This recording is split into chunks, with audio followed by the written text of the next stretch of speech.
Hi there, it's Natasha and I've just got a quick haul of items today from AliExpress. First up, I have this flower stamp set and I have a few flower stamp sets now and so I'm going to stop buying them, sure. And but this one is slightly different and I did like the flowers in it. So next up, I've got this little alphabet stamp set. It's really hard to see. It's just the outline of all of the letters and it's quite small. I think it measures 4 by 4 inches, so quite a small stamp set. Next up is this tree stamp set. It's got the tree and then the leaves that you can stamp on the tree. They match the outline of the tree. There's also little hearts and stars that you can add on instead of leaves. And it's got 5 sentiments that you can add on too. And a wee bird, a sun, and a rabbit. Next up, I've got these are some dies. This is a little Christmas lights that you can cut out with all the little bits and pieces to go with them and add them onto a string. Then next up, I've got this background die. This one does measure 4 1/4 by 5 1/2 inches, so it's an American A2 sized card front. And then the next one I have is also measures 4 1/4 by 5 1/2. Sorry about the blurriness. And it creates this little tree and all the leaves, and then it makes that little you can either use it as a hillside or background to the tree.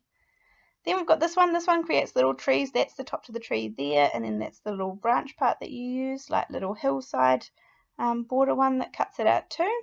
So I'm excited to use that one.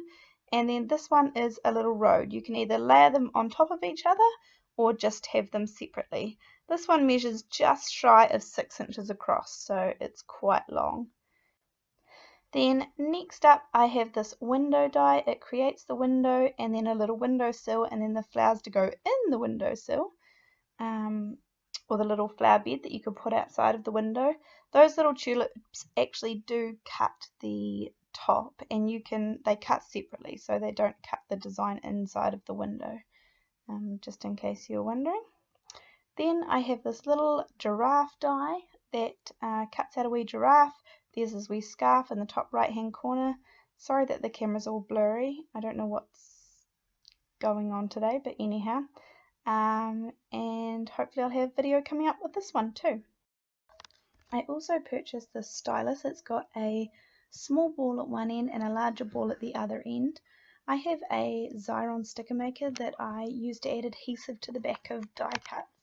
And just like this feather, and then what the stylus is good for is going around the outside of the feather to make sure that none of the adhesive is kind of sticking into those little tiny bits. You can see that there's like a gap around the feather, so if you just quickly trace around it really fast, doesn't take too long at all, then you're able to make sure that that adhesive doesn't come up with the die cut. So you can see just quickly tracing around with I'm using the skinny end of the stylus on this one. And then you can peel away the top layer and your die cut has adhesive back on it with no little sticky bits of adhesive coming out the sides. So that's the main point of it. Cool, thank you so much for joining me today. That was my quick haul and I'll have another video up pretty soon. Thanks so much. Bye.